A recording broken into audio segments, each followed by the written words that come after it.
Thank you, everybody, for attending today's webinar on the elements of governance. It's going to be a really full schedule, so I'm not going to take any extra time other than to ask you to please put your name and the friends group that you're affiliated with in the chat so that we know who's here. And with that, I'm going to turn it over to Joan.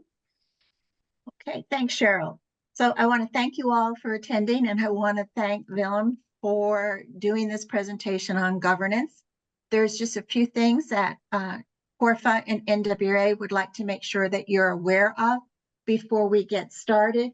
And there's two items I wanted to mention. One of them is that we have put together a recess action kit. This is not for you guys to go out to recess, but this is for the members of Congress. They are, back working in their districts starting August 3rd, and will be there for 5 weeks. It is a great time, if you can, to either get them out onto your refuge or your hatchery site, or to make some district visits. So all the information that you need in order to do that is on the Coalition's website in the resource section, and I will put a link to it in the chat. The other thing we wanted to make you aware of, we have recently sent out a survey because we really want to hear from you is, what do you think about what CORFA is doing? What should we be doing? What sort of things do you need? And so we have a survey that's going to take maybe like 6 minutes that we really would appreciate getting your feedback and seeing, hey, what's important to you. I will also put the link to that in the chat. And at this point, I am going to turn it over to Willem. Thank you, Joan. Let's make sure that everybody can hear me. I'm happy to participate again with CORFA on a webinar. And I've been involved with volunteering for about 35 years. And it started out as Coast Guard Auxiliary. I did things like being a skipper for Sea Scouts. And over the last 15 years being involved with refuges and reserves. I am currently the chair of the Governance Committee of the Friends of the Tualatin River National Wildlife Refuge Complex, and it's based on that experience at the refuge that I'm sharing with you in this presentation. I hope you appreciate the nice picture of the refuge there on the slide. So here's the agenda. First of all, I want to make sure we are all on the same base and kind of want to refresh you what is really a Friends organization, what makes it different from other nonprofits. And tied to that is, what are the critical documents for the Friends organization? And having covered that, I wanted to dive into your responsibility as a nonprofit board member, what we call the fiduciary responsibility. And what are the risks involved, the liabilities being a board member, and then talk about internal controls on to help you avoid liabilities and meet your accountability towards fish and wildlife, grantors, donors, your own members, other board members, etc. And there will be time for questions. So don't hesitate to send your questions to the chat. First of all, what are friend organizations? First of all, you have to be incorporated and you need to be tax exempt. Now, tax exempt can be in a number of different ways, but it's important that you are tax exempt as a public benefit organization. And you can justify that because of your mission to support a service site or multiple sites if you're dealing with a complex. And of course, as a Friends organization, you have an agreed contract with the service under an approved Friends partnership agreement. And I assume that most of you have already an approved French partner agreement or in process of getting that. We just got our own new one approved for the next 5 years. Now let's see how that ties into the critical documents you need for a friend organization. Well, first of all, the articles of incorporation. As you know, you incorporate on the state level, and we'll see soon an example of an article of incorporation. Once you have that, you can go ahead and request the IRS to approve the status. Now, you receive from the IRS a letter of approval, and it's very important to keep that letter of approval, because that identifies and basically provides proof that you are a non-profit approved under 501(c). Of course, the Friends Partnership Agreement is important as well. Internally, in order to run your organization, you need bylaws, policies, and standard operating procedures. And we will talk about that in different spots during this presentation. And then finally, you also want to have job descriptions, at least for officers and employees. And then for any standing committee, you want to have a committee charter. And of course, a strategic plan, which tells you how you are going to implement your mission over the years, either short-term, but also long-term, typically like a 5-year plan or something. Now, when we quickly look at an article of incorporation, here's an example of my own Refuge. There are two things that stand out there. One, it's very important that you mark it as a public benefit, not a mutual benefit. A mutual benefit is, for example, an HOA or certain sports clubs, and the benefit is only for the members. We, as a Friends organization, the benefit is for the public at large, and much of our funding comes from the public at large and government institutions. You also have to choose if you want to be a member organization or not. And although most of the Friends organizations are member organizations, you're not required to have members. You could just have a board and be a Friends organization. Wanted to share you a little bit of an example about bylaws and policies. This is from our own website, information which is accessed by the board. So it's not public access. It has the bylaws and then a list of policies. Now, one thing we did when I started to work on the role as chair of the governance committee is simplifying our bylaws, because we want to be agile, be able to make changes in how we operate as an organization. And the problem, of course, with bylaws is that anytime you make a change in the bylaws, the change needs to be approved by an annual members meeting, and it needs to go to the IRS, because they want to make sure that you still meet the requirements for a nonprofit. So what we did is simplify our bylaws substantially, and instead came up with a list of policies supporting that bylaws. As you see here, for example, the duties of president, etc., are listed there. So they are not listed in a bylaws. A bylaws just states that we need the president, the secretary, and the treasurer, because that's the legal requirement. Without those 3 positions, you cannot be a nonprofit. So it's important to keep that in mind. It's making bylaws simple is essential.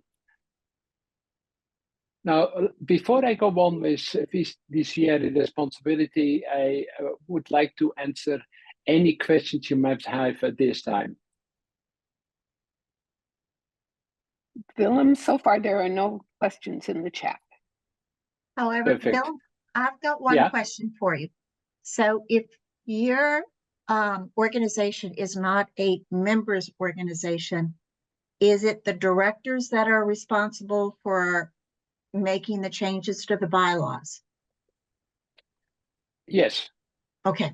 All right. Thank you. They can approve changes to the bylaws without members involved, because there are no individual members. Yeah, Right. that's correct. Thank you. Okay, here, fiduciary responsibility. And that is the accountability we all have as board members. And it is basically focusing on advancing the organization's mission. So making sure that we live up to our mission and do things in line with our mission, and also overseeing our resources, being people resources or financial resources. There are a couple of items of information on the internet available. You should all be aware of the compliance guide for public charities from the IRS, and you can just pull that from the online. And also on the state level, as you can see here,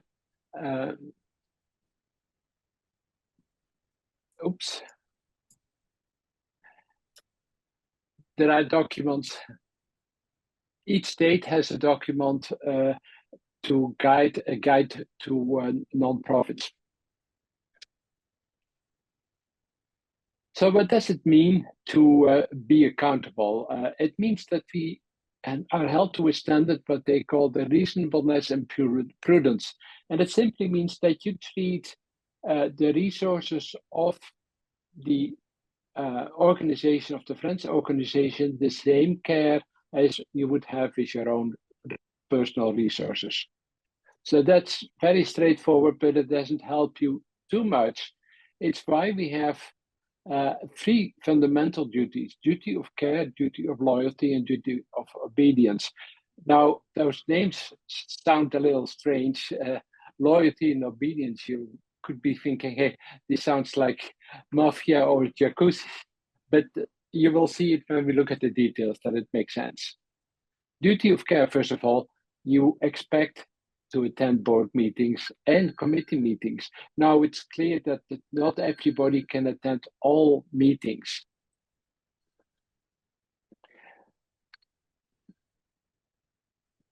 So it is fine if you miss a meeting, but at least you have to make the officers of the organization, be it secretary or president, aware that you cannot attend.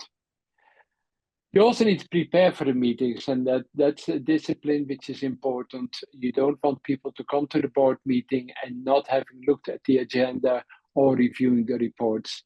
Our own organization, we put the reports a couple of days before the board meeting. We put all our reports, such as the financial reports and also the reports from the different committees. We put that up on our website in the board only section so that people have an easy way of making themselves familiar with that. Obviously, when you're voting, participate in the vote, you have to make sure that you have all the information you need to make a vote and that you exercise independent judgment. Now, interestingly, it's also periodically examining the credentials and performance of those who serve the organization. That is mainly focused on an executive director and the officers of the organization. And then finally, frequently reviewing the organization's finances and financial policies. And we'll come back to that as well when we talk about internal controls. In our organization, it was clear that people were not looking enough at the details of our financial reporting. We provided a fairly detailed financial reporting, and honestly, some people just had difficulty with that, not being familiar with looking at items like balance sheets and so on. So it's important that there is training available so that board members can take care of that, are able to review and ask the right questions about financial reports and policies. Duty of loyalty is mainly about conflict of interest policy. You all should sign each year conflict of interest policy. We are adhering basically to the conflict of interest policy of Fish and Wildlife and use the same. And you have to disclose any conflicts of interest. For example, imagine your store wants to sell T-shirts with a Friends logo on it, and they're looking to a vendor to provide that, and you happen to have a little business where you do that, that would be a conflict of interest, and you would be very careful to disclose that. It is important that you avoid using corporate opportunities for personal gain or benefit. Maintaining the confidentiality of information about the organization. Now, part of what we have as information is public. Your 990s or the subsets of the 990s for smaller organizations, board meeting minutes, your articles of incorporation, that is all public information. There are items such as personnel, contract, or vendor information, which should stay confidential. However, you have to keep in mind, in our organization, we typically have one or more staff members, usually the Refuge project leader or a substitute attending the meeting, and we're sharing all our documents for the board also with those people. And doing that makes all those documents in the public domain.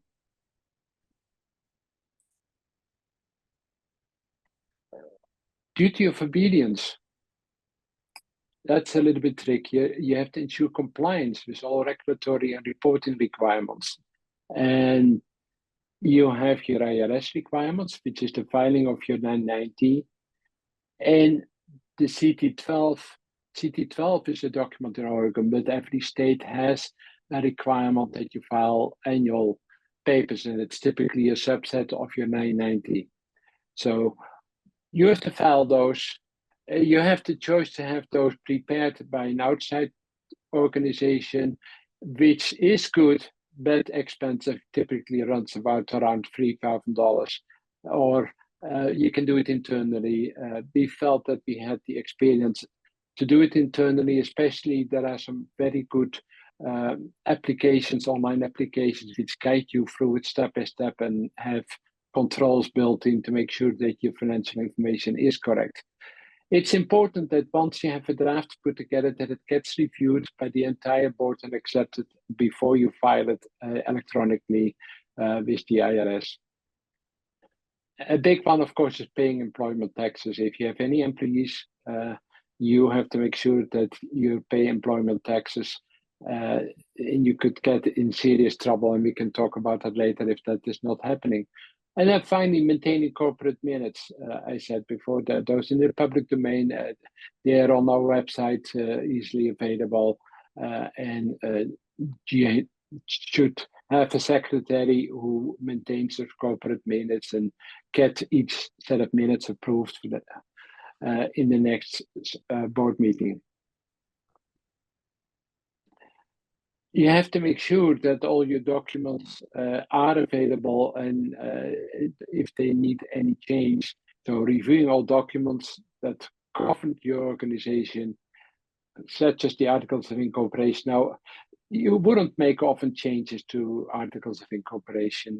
You might add something.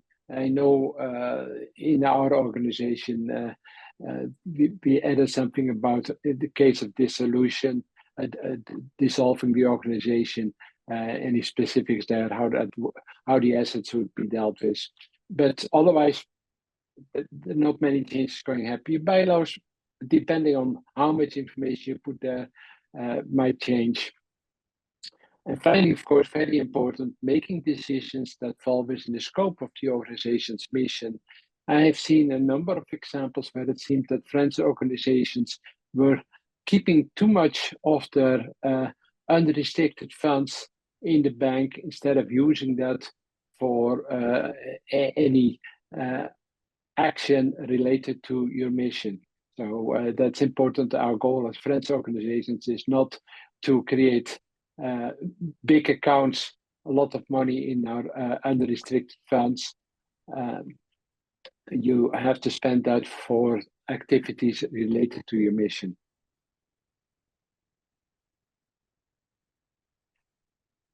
Now, if you follow those 3 Ds, you typically will not be found personally liable, and I stress the word personal. But as you know, especially in the US, lawsuits happen, and there are a number of situations which can occur.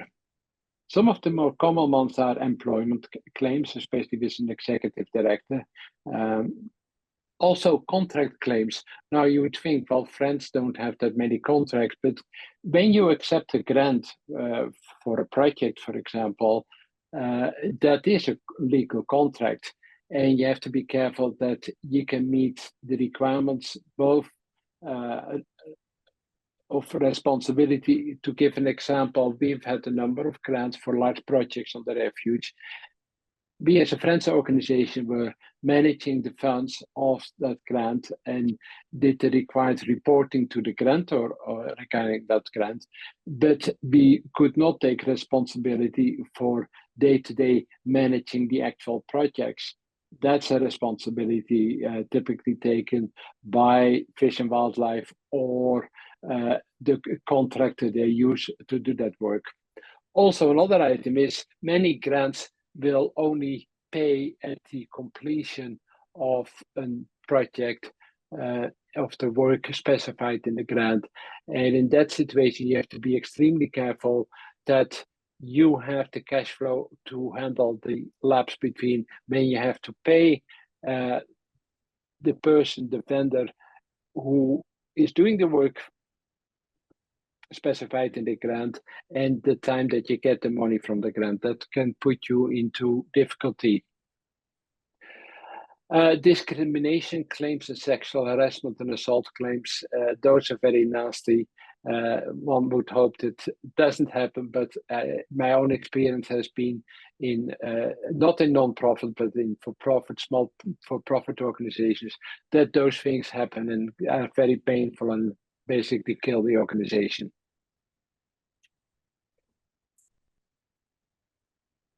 Now, how do you protect yourself? Well, first of all, the important thing is that you incorporate it. That separates your personal assets from the corporation's assets. So you're not going to lose your house when the corporation, when the Friends organization gets sued successfully. So that's extremely important. Also, the IRS requires that you're incorporated, otherwise you can't get the non-profit status. And Fish and Wildlife also requires in the Friends agreement that you're incorporated. Also, you can specify in your bylaws that individual board members are indemnified for any lawsuit.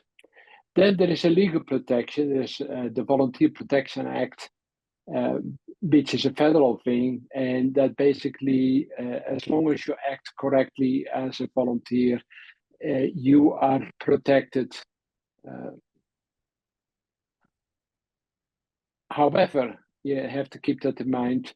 That protects the individual board members. It does not protect the corporation. The corporation still can be sued. You typically have on the state level also some protection, but again, that is on the level of the individual board member, not of the corporation. It's why you need insurance, and we have directors and officers insurance, and you might need different insurance, of course, when you have a nature store and things like that. Now, background checks, that's a little bit not controversial, but we talked within our organization about that for a while and felt that that was not a requirement, except in those situations where you, for example, through environmental education, have to interact with children. Then you really would want a background check, and usually Fish and Wildlife requires you to do that. For example, in our organization, we do work with a school in Beaverton, where we teach kids how to use binoculars, show them pelts, bird eggs, and etc. And because of that, we are required by the school district to go through a background check. And different nonprofits handle that differently. I volunteer also for Bird Alliance of Oregon, used to be Audubon, Portland Audubon. They require background checks for all their volunteers. I also volunteer for the Nature Conservancy. Instead of background checks, they require that you provide free references, and they actually follow up with those references before you're accepted as a volunteer. On top of that, if you are doing things on a repeated basis with children and talk directly to children, they require that you have a background check. Before we go into internal controls again, and quick stop to check where we stand with any potential questions. Philip, I'm not seeing anything in the chat, but I, once again, have a few questions for you. So when you talk about a friends group having, let's say, a reserve of funds, are there any guidelines for nonprofits as to how much should they have in the reserve? At what point does it become excessive? Yes, and I actually covered that under the internal controls, but yes, there is a fair amount available online.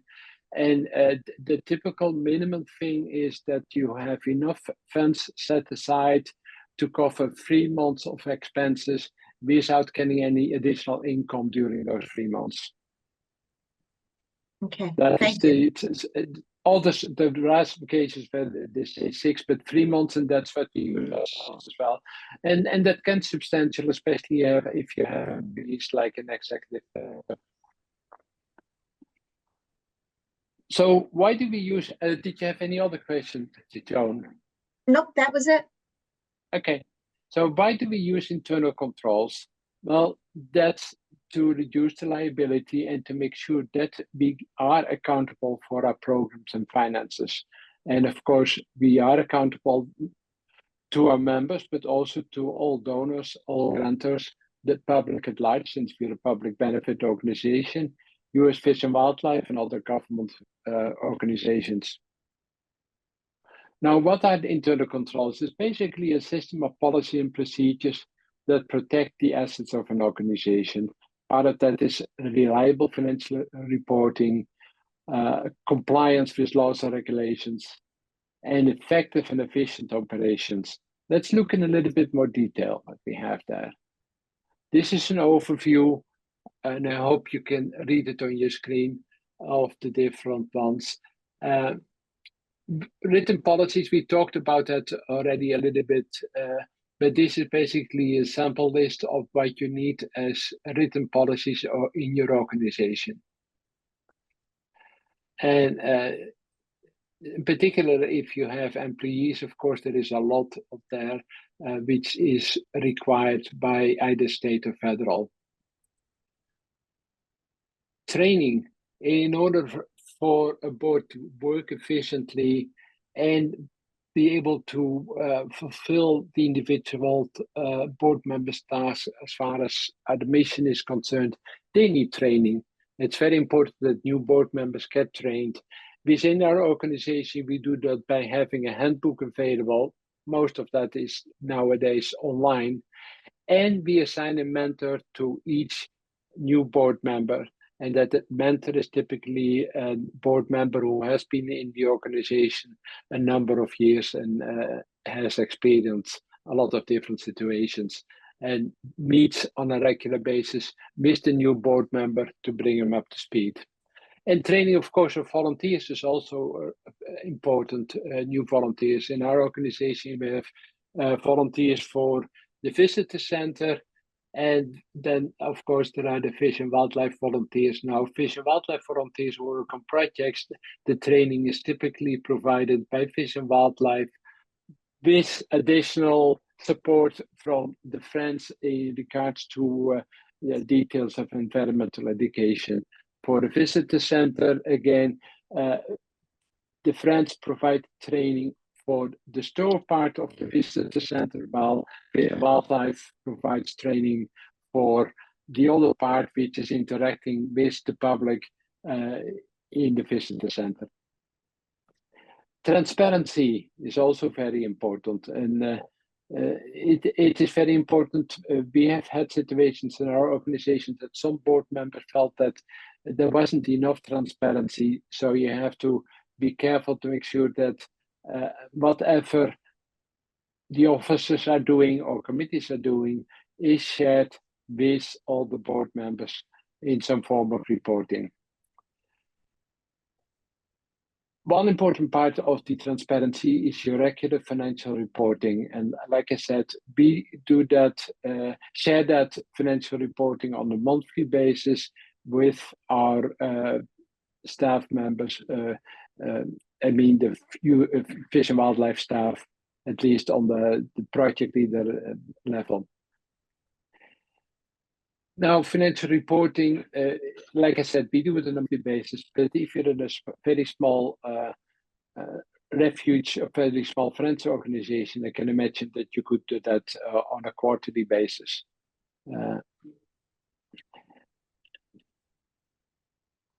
How do you do your reporting? Well, unless you don't have any fixed assets and you don't get any grants, it is very hard to do this in a spreadsheet. You typically want to use a tool like Intuit QuickBooks Online to do your reporting so that you can produce position statements, which is the non-profit term for a balance sheet, and also statements of activity.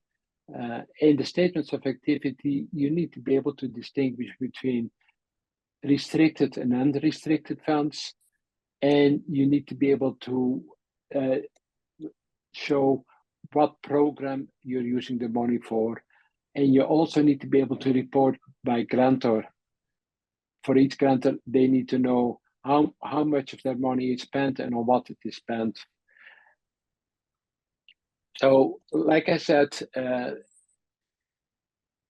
unless you are not getting regularly grants and you're not getting, you don't have any fixed assets, you really need to look at a financial package. As a non-profit, a package like QuickBooks Online is not very expensive if you go through TechSoup.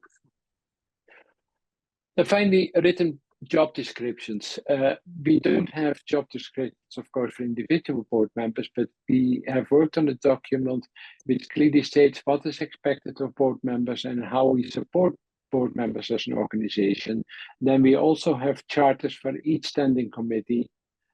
And we have, in our case, job description for our executive director, job descriptions for volunteers. Part of that is in our handbook for the nature store. Part of it is provided at Fish and Wildlife for all the tasks of volunteers. Now let's look a little bit closer at physical controls, because it's important to do that. It's obvious, but doesn't mean that we're always doing it. First of all, things that need to be kept under lock. Your checks, your debit cards, or even credit cards that you have. We don't have credit cards, but we only have debit cards on our checking accounts. They need to be always kept under lock and controlled by the treasurer and the president of the organization. Any personnel and contractor information also needs to be kept under lock, both for privacy reasons and security. Passwords. We all hate passwords, but we definitely need to use passwords on computers and tablets.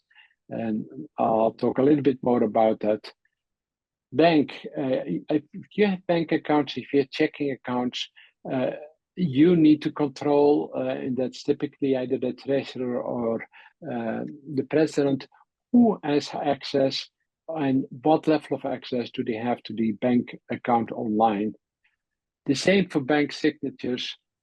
Your bank will require that you have signature cards and provide information for each person who has access to the checking account, who can sign for checks. And typically, in our case at least, what happens each year where we get new officers, case we have changes of officers, that needs to be documented, change of officers in our minutes. The minutes need to be approved. We need to go to the bank with those approved minutes and have the new members sign the different documents for the bank. So it's important to do that.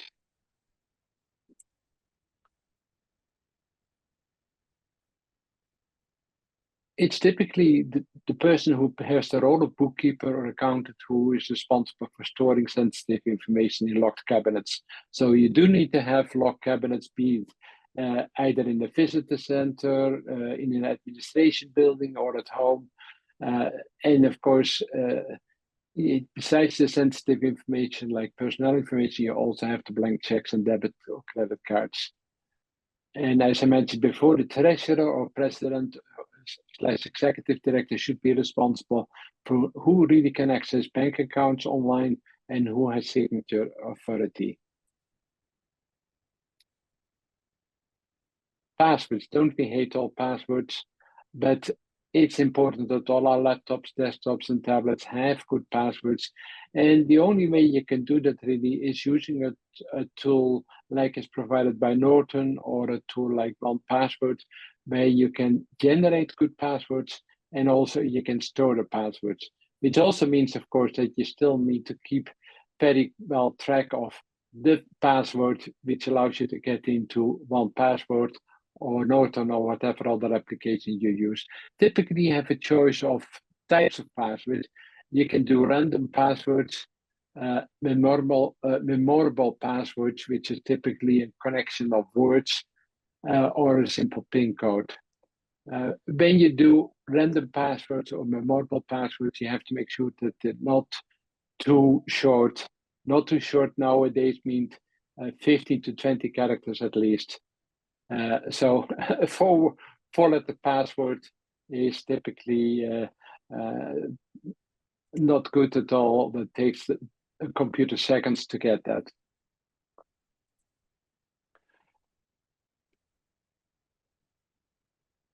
Also, an obvious thing is virus and malware is floating around enough on the internet, and you can get it in a number of different ways, through websites, through text messages, through attachments to mail, etc. And it's very important that all your devices have virus and malware protection. And you need to back up all data. You don't want to be in a situation where you can harm the organization because a computer got lost. So you want to use a tool, and preferably you use a cloud-based solution such as Backblaze, because that has the advantage that it is easy to install. You don't need extra hardware, and it also provides backup in cases your place your backup gets your own computer gets destroyed by fire or whatever other reason. And I keep repeating this because I know from experience that people don't easily do that backup and virus protection. A little bit about audits. I won't talk about external audits, but a little bit about internal audits, what you need to do in your organization. First of all, verify the correctness of financial reports. So somebody else than a bookkeeper or a treasurer needs to look at those financial reports for at least one random period each year, or ideally you do it quarterly. And you have to check for the correctness of the transactions. And that includes, of course, the amount, the correct account, the date, the program it is used for, and the fund source used to pay for the transaction.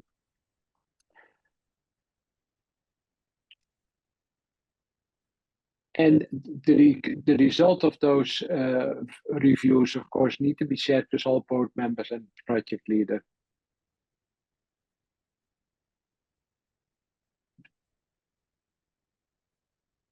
We have to be especially very careful with money provided by donors and grantors, and that we manage that correctly. We have to track for each grantor, we have to track all their pledges and expenditures so that we can always show for any transaction, this was spent on this particular program, this item, and the funds were from this particular grantor. Which means that you have to be careful in documented well donor or grantor restrictions. And it's why, as a principle, we don't like to get small restricted donations, because of course there is the overhead to remember, hey, we need to track for that particular donation, we need to track how the money is spent, that it is correctly spent according to the donor restriction. Typically, grantors and Fish and Wildlife have reporting requirements that you have to meet. That is also something you need to verify on a regular basis.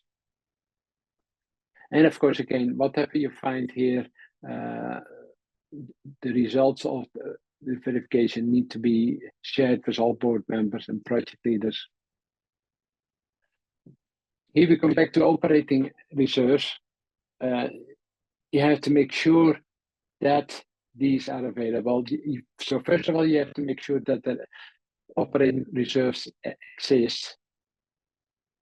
They should come from board designated monies. Now, as you all know, as an organization, you typically have different types of funds. You have restricted funds you got from donors who gave restrictions, or grants with restrictions, or money which was raised, for example, on the Refuge and is restricted by your friends agreement.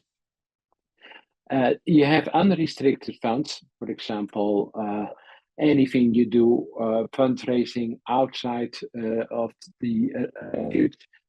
You typically your nature store and other things like member donations and member payments and your member payments. Those are your unrestricted funds. As an organization, as a board, you can set aside part of those for a particular purpose, and that is what we call designated funds.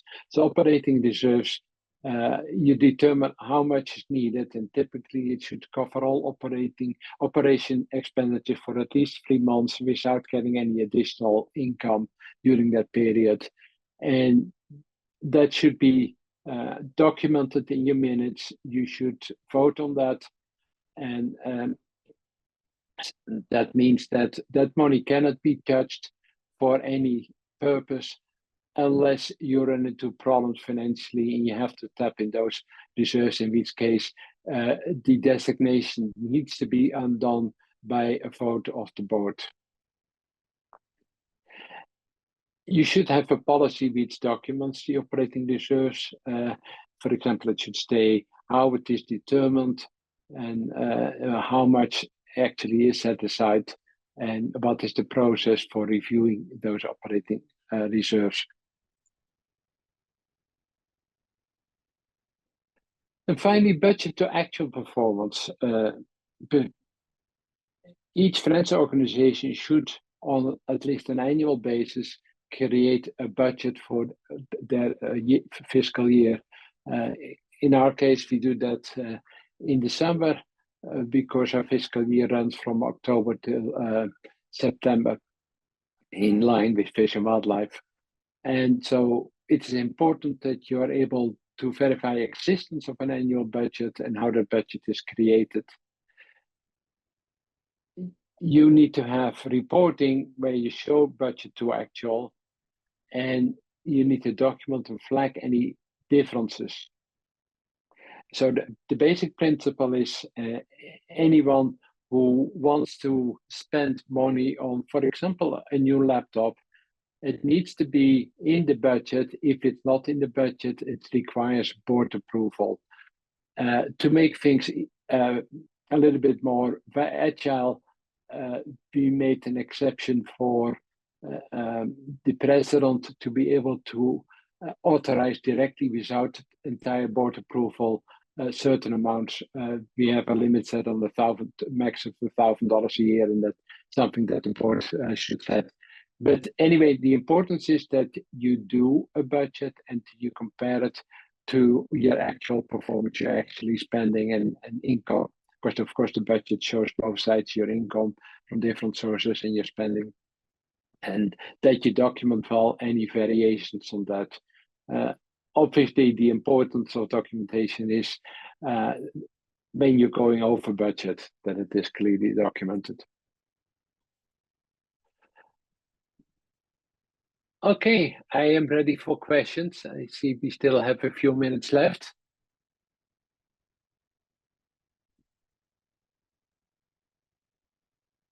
And Willem, I'm not seeing any questions in the chat. Joan, we have one from Harold. Oh, great. Asked Thank you. who is authorized to do background checks and what does that involve?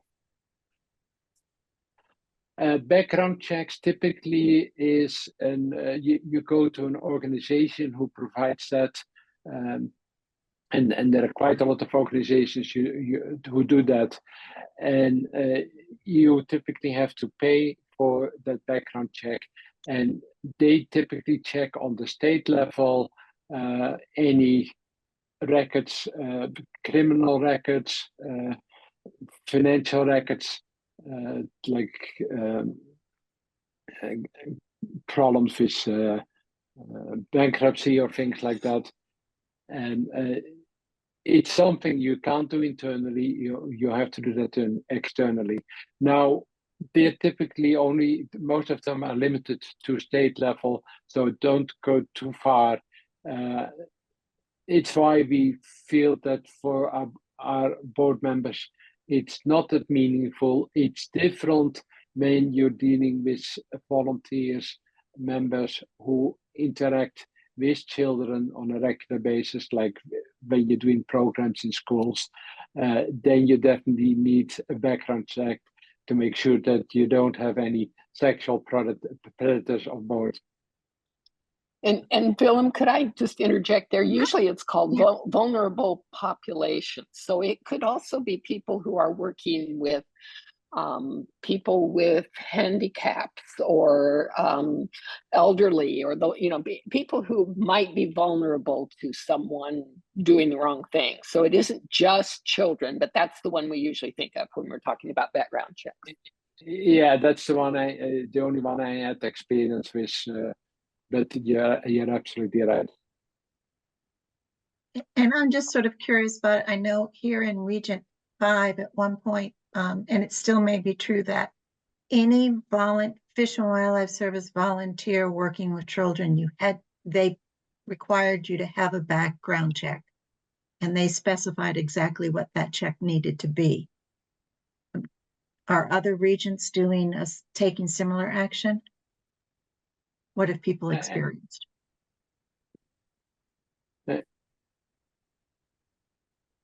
I think in our organization, the Toronto River Wildlife Refuge, it used to be done, but I'm not clear. I don't get the impression that it is still done. Okay. And Cheryl, you can correct me on that. No, as far as I know, it isn't. When we had a kids camp where it was run by the Friends and we were responsible for all the activities and providing volunteers and so on, all of those folks had background checks for the very reasons you were talking about. But as you mentioned, our program that involves Beaverton School District, we have to go through their background checks for the volunteers that are working with the students in that program. That's all I know of personally, and I don't know what Fish and Wildlife at the regional level, what their policy is for volunteers. Okay. So we do have another question, and it was asked too. This is recorded, and so the recording and the slides will go out. But as Cheryl mentioned in the chat, Eden, who usually handles all the technical issues of this, is in the Houston area, and so she is without power, so it may take us a little bit of time to get things to you, but just be aware they will be coming. Okay. There's a Yeah, and question. Go ahead. I just wanted to mention that besides the recording, there is also a PDF of all the slides available. Yeah, we will get that to you all. So Judy has a question. What are the most important things to be covered in the SOPs?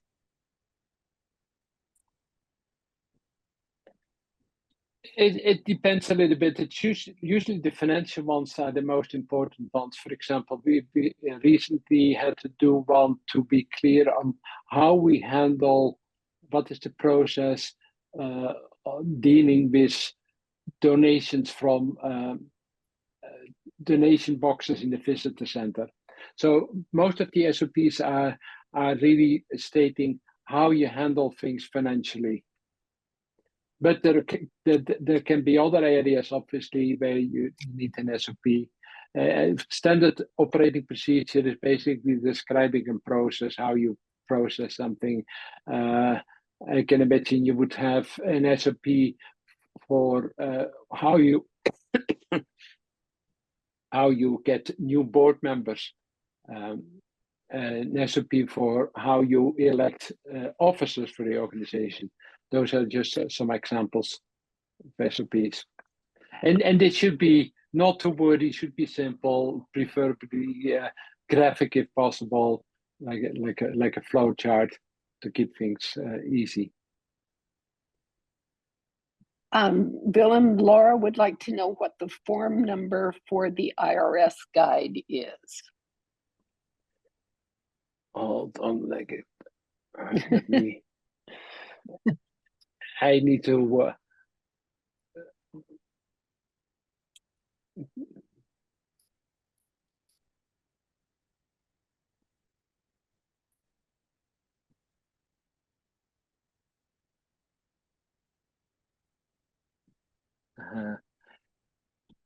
My screenshot does not have that on it. I would need to look online to find that. And we will put it They have with the title, but not the number. And Willem, we can put that, if you find it, we can put that with the email that goes out, and we'll make sure it gets onto the website so that you have it. Maybe 1 second. I might be able to look it up quickly here. While you're looking, Gus mentions that the Friends Resource Center that is listed has mocked up policies that are available for free for organizations to use and base our policies off of. And they do. If you go to the Corfa website, the Resource Center, you'll find all kinds of materials that are yours for the asking, yours for the taking. They're there for you to use and to keep you from having to reinvent the wheel.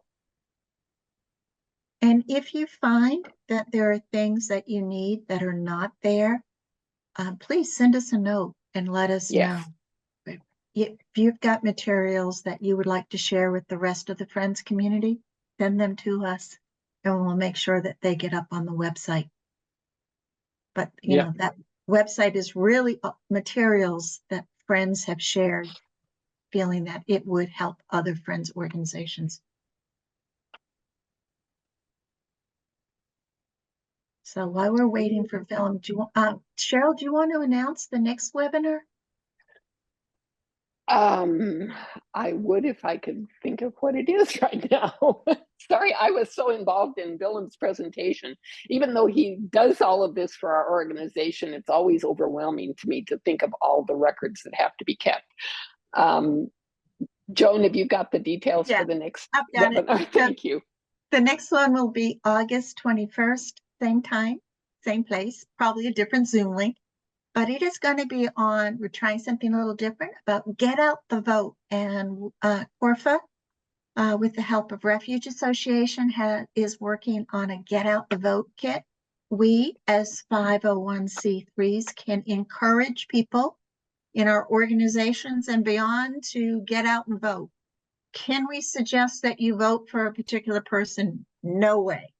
But we really would like to just, try this, and it's about, hey, get out and vote. And hopefully when you're voting, you will think about how your vote may benefit or not benefit the refuge system or the hatchery system. So be thinking about, what's going to be best for these systems that we care so passionately about. So that will be the next one. And like I say, August 21st at 2 o'clock Eastern. Okay.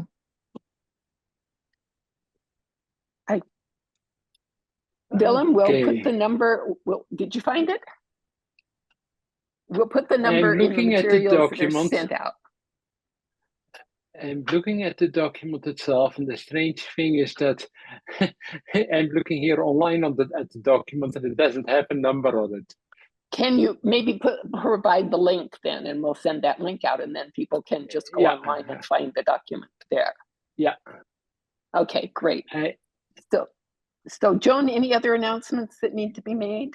I don't have anything else. Courtney, anything from Refuge Association that needs to be added? I don't think so, but thank you for asking. You're welcome. Sure. Libby, anything from you? I see your picture there. Do you have anything, any last minute reminders? No, thank you for asking. Okay, if not, then thank you everybody for attending. We really appreciate you being here. Willem, thank you for a really, really intense presentation, reminding us of all of our responsibilities. Good reminders, thank you. Thanks everybody, and we'll see you all in August. Yeah, I just put in the chat the link to the IRS publication. Thank you. Okay, great. Thank you.